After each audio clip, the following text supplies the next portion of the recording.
siap. Terima kasih. Bismillahirrahmanirrahim. Assalamualaikum warahmatullahi wabarakatuh. Gimana teman-teman keadaannya? Sehat kan?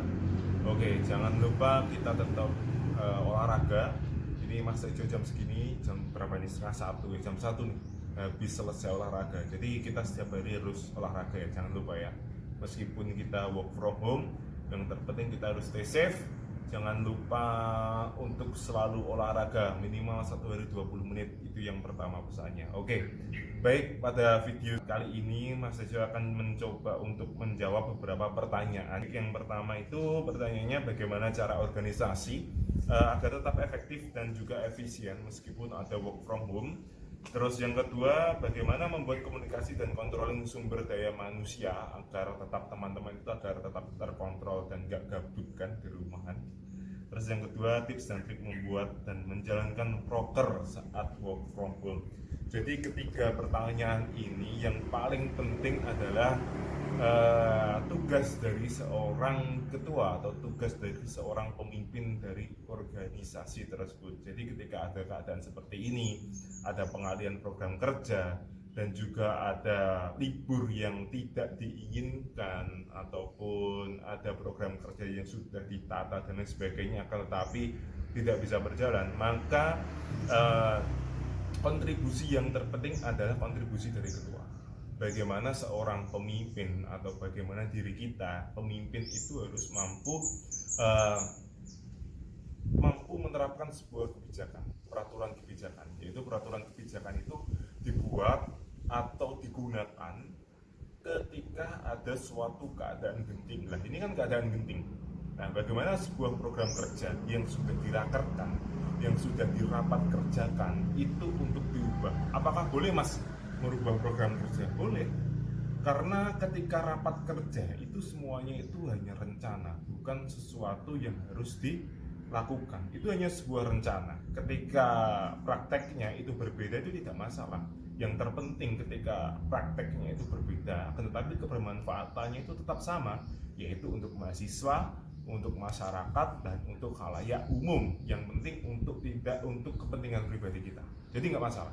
Jadi yang pertama yang dilakukan adalah sebuah peraturan kebijakan dari seorang ketua, harus berani mengambil alih, harus berani mengambil resiko dari semua keadaan ini. Dan bagaimana cara kita agar tetap survive?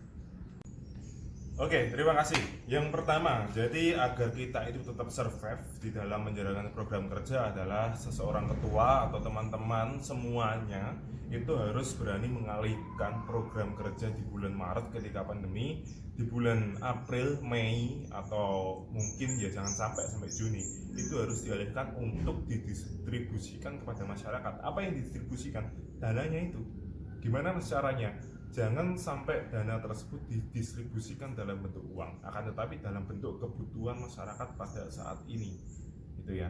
Contohnya didistribusikan untuk masker, membeli sembako dan lain sebagainya. Itu semuanya. Jadi haruslah teman-teman itu mengalihkan program kerja, dana dari program kerja tersebut untuk pengabdian kepada masyarakat. Karena apa? Semua sektor dan semua lini dari perekonomian, bahkan sosial, budaya dan lain sebagainya semuanya sekarang dalam keadaan mati, mungkin bukan mati ya, tapi dalam keadaan tidak kondisi terbaik, dalam keadaan tidak kondisi terbaik. Sorry, ini lagi beribet ngomongnya ya.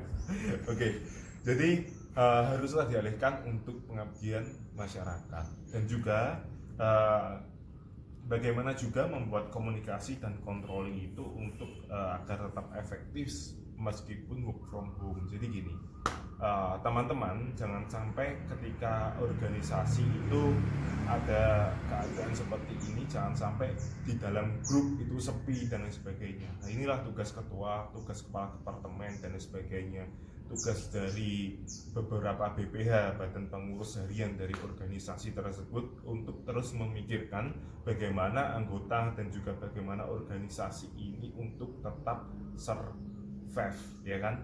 Jadi yang pertama, ketika dana itu sudah didistribusikan kepada masyarakat, sebelum didistribusikan dana tersebut haruslah sampai atau haruslah dipegang oleh kepada beberapa kepala departemen. Nah, nanti kepala departemen juga akan membagikan itu semua kepada anggota-anggotanya. Entah itu per anggota itu dapat uang atau dana 10.000, 20.000 dan lain sebagainya, itu nggak masalah. Nah, itu yang nantinya akan dijadikan untuk mendistribusikan kebutuhan itu secara bersama-sama, agar poin yang ketiga, tips dan triknya untuk membuat dan menjalankan proker saat work from home ini dapat berjalan dengan masif dan juga bagus. Jangan sampai kita itu menjalankan sebuah proker ketika pandemi seperti ini itu secara sporadis atau secara separatis atau secara kecil-kecilan. Kecil nggak apa-apa, 10.000 itu kecil ketika itu semua dilakukan dengan semua orang, terus nanti diposting di Instagram dan lain sebagainya, atau buat video di YouTube dan lain sebagainya, itu insya Allah akan bagus. Jadi contohnya nih, berbagi masker seluruh Indonesia, ya kan. Nah, teman-teman itu kan terbagi dari beberapa daerah dan lain sebagainya, atau berbagi masker seluruh Jatim, seluruh daerah Jatim. Nah, per daerah itu nanti dibagikan 5 masker, 10 masker dan lain sebagainya, itu secara bersama-sama. Siapa yang bagikan? Ya anggota-anggota. Dan uangnya dari mana? Dana dari proker-proker yang tidak berjalan tersebut. Jadi yang pertama, jangan sampai berkecil hati bahwa program kerja besar sudah direncanakan akan tetapi tidak bisa terrealisasi, ya kan? Nah, itu jangan sampai teman-teman itu berpikir, wah saya nggak ikhlas dananya itu dialihkan untuk hal yang seperti itu. Jangan sampai seperti itu.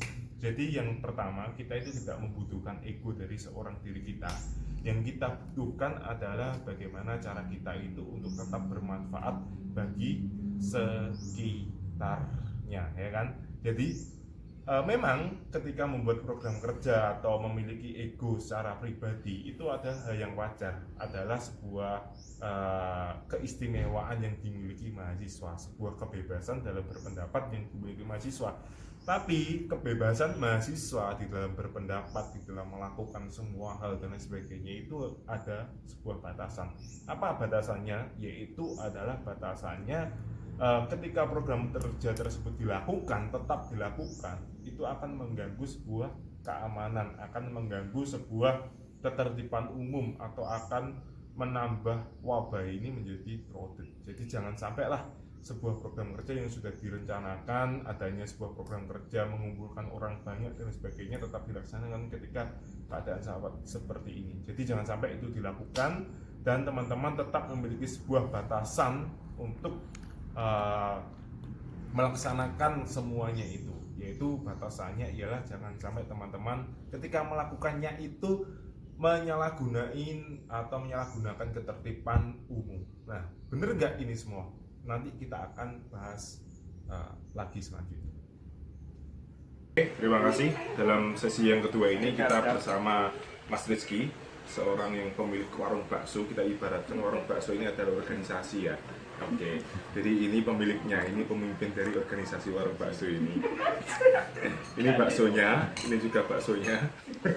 Jadi gimana Mas keadaan dagang atau keadaan penjualan bakso pada saat keadaan seperti ini, Mas? Ya, tapi Mas, kadang habis, kadang masih banyak. Kadang habis, kadang masih banyak. Kalau masih banyak gimana, Mas? Ya, disimpan di freezer, Mas. Simpan freezer. Terus Ada promo Senin Kamis gratis, Mas. Senin Kamis gratis buat yang puasa. Buat yang puasa. Makan di sini dibungkus juga bisa. Oh, dibungkus juga bisa. Oke. Terus jadi ada program lagi Mas selain ini untuk mendukung keadaan wabah atau Covid ini? Insya Allah nanti waktu puasa kan tiap hari Jumat gratis 30 porsi bakso sama minuman. Oke. Nih. Jadi ini contohnya. Jadi pedagang bakso juga berani untuk menggratiskan, juga berani untuk mendukung dari program pemerintah, yaitu untuk membatasi diri kita agar diri kita juga tidak keluar, dan juga saling membantu antar sesama, memberikan bantuan. Contohnya ini memberikan pada hari Jumat ketika puasa nanti memberikan bantuan 30 bakso gratis makan dan minum. Senin Kamis juga yang puasa juga gratis Mas ya. Bisa dibungkus. Bisa dibungkus juga, dan juga bisa dimakan di sini. Kayak ini nih baksonya, ini enak. Itu, jadi salah satu contohnya itu seperti ini. Jadi Mas Rizky ini benar-benar berani mengalihkan kebijakannya yang biasanya itu bayar dan lain sebagainya. Tapi pada saat seperti ini juga mampu untuk berani menggratiskan. Jadi ini salah satu contoh real apa yang saya omongkan di video yang pertama tadi. Oke, seperti itu. Nanti kita lanjut di sesi tanya jawab Mas ya. Oke, kita makan bakso. Ini bakso iga, mantap.